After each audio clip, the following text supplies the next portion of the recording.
aappii tokkorraa namni hedduun na gaafata. Jimnaayin qullaa namaa baasaa, awuraa namaa baasaa, qullaan keenya ala jira. Namni hedduun rifatee even namni booyaa jiru hedduutu jira.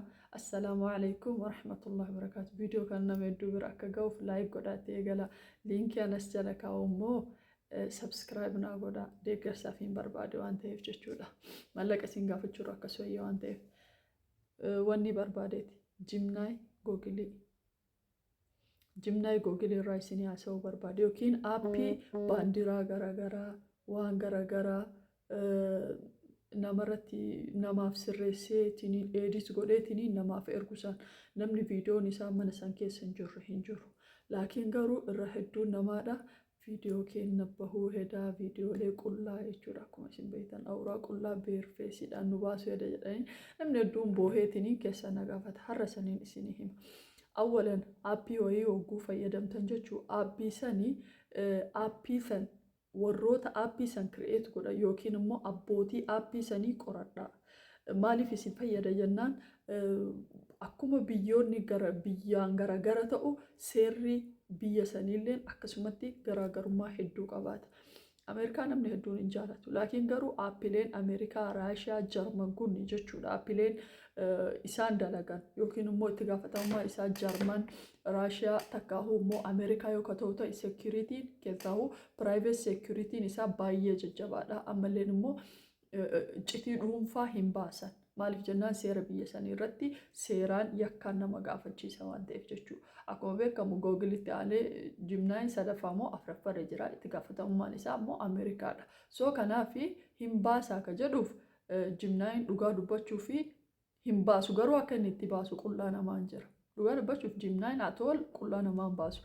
Akka inni itti baasu immoo hin jira. Akkamitti baasuu akka jettan taate yeroo ammaa kana umrii keenya, sagalee keenya, footoo keenya googilii walii galleetiin itti gurgurachuu hin dandeenya. Akkamitti fakkeenyaaf viidiyoolee baalagee waan baalagee dalaganii akka addunyaatti ilaalcha guddaa yookiin immoo namni hedduun akka ilaalu isin hundumtuun beektan viiyuun isaan ol kaadha waan ta'eef jechuudha.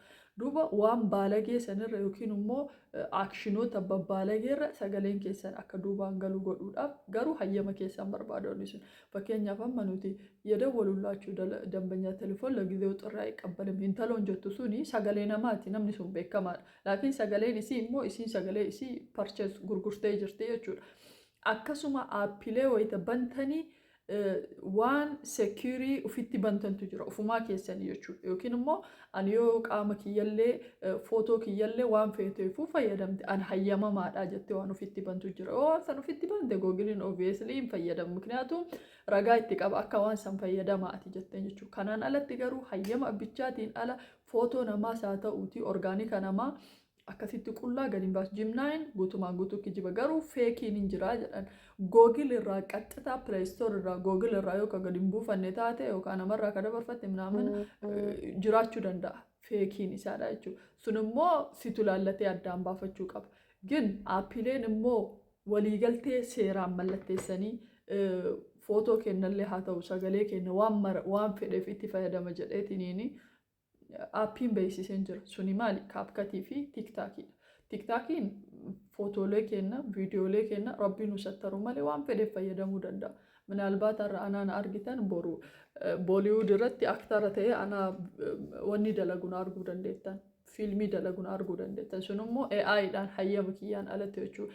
Akkasuma mootummoonni gurguddaan illee AI mataa isaanii isaanuma fakkaatu takka kireet godhaniif cinaa kaaniitiin saniin yoggoon isaan biyya girgireessan ni jira. Kun biyyoota gurguddatan keessa obviously waan baay'ee beekamaadha. Keessaahuu mootummaan Joo Baayiden asiin dura kan Ameerikaa sun jechuudha. Roobootii isa fakkaatu qaba. Biilgeet illee akkasuma jedhamee haasa'a. Bakkitee security isaatiif saalfate sodaatetti jechuudha.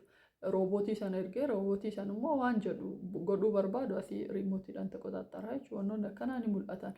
Walumaa galatti aappiin Jimnaayi isin baantan kuni footoo qullaa namaa gadi hin baasu.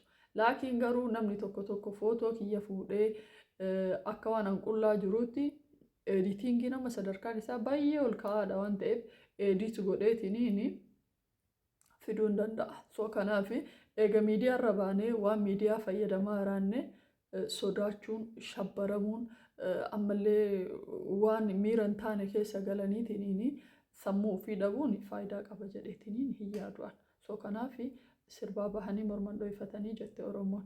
Walumaa galatti of eeggannaa isin malu taasisaa. Yogguu aappii tokko banattan isteeppiin beeyne inni nu continue skip jedheetiin jira. Skip ka jedhu sanitti bu'aa ala fuutu kan beeyne jechuudha. Miknyaatuun waan hin taane ofitti bantanii boruu qaamni keessan boruu waan garagaraa isin dhufura. Ammallee aappiilee gadi buufattan jechuudha. Baxaan maxxanqaqa qallabaachuu. Aappiin tokko tokko even kan baank akkaawuntii namaa xalafu yeroo ammaa kana jira.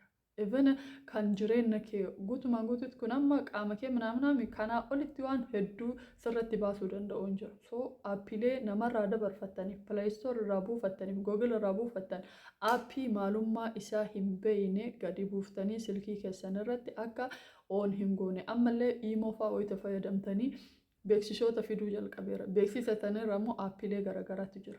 Aappii san instaayil godhii siin jedha yookiin immoo sirraan deemuu akka tiktook gootutti osoo ati itti bu'aa oolte san situ eeggata. Ammallee saayibar seekuriitii warroonni beekanii bilbilli namaa akka inni itti xalafamu hin jiru. Waan ati haasoitu waan ati nama waliin wal daddabarsite minaamin hin jira. Keessaahu iimoo teelegiraam obviously xalafamuun isaa beekamaadha.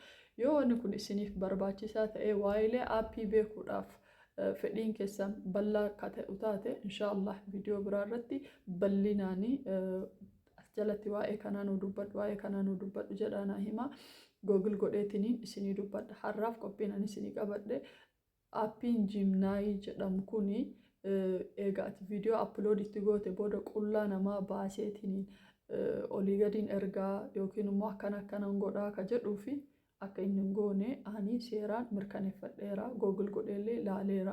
Wanni isin sodaattanii kaan jala fiidanii boottaniif hin jiru. Karaa biraatiin warri viidiyoon keessan rabbiin isinitti hin argin waan akkasii qullaan ala jiraate yookiin nama biraa bira jiraate waan akkasiitiin namni isin sodaachisu wanni kun noormaaliidha. Noormaaliidha jechuun kiyya baga gootan jechuu kiyyaa miti. Garuu eega wanni takka bahee waan bahee san naadhoisiif namoota kadhachuun maallaqa yeroo garagaraatti namarra kafaluuni kufaatii sanii olii salphina sanii olii yoo sitti fide malee namni takka eega viidiyoon kee bira jiraate hiriyyaa qaba hiriyyatti dabarsaa. Silkiin kun haak ta'uu danda'a mana mobaayilaa nama biraa harka jiraachuu danda'a.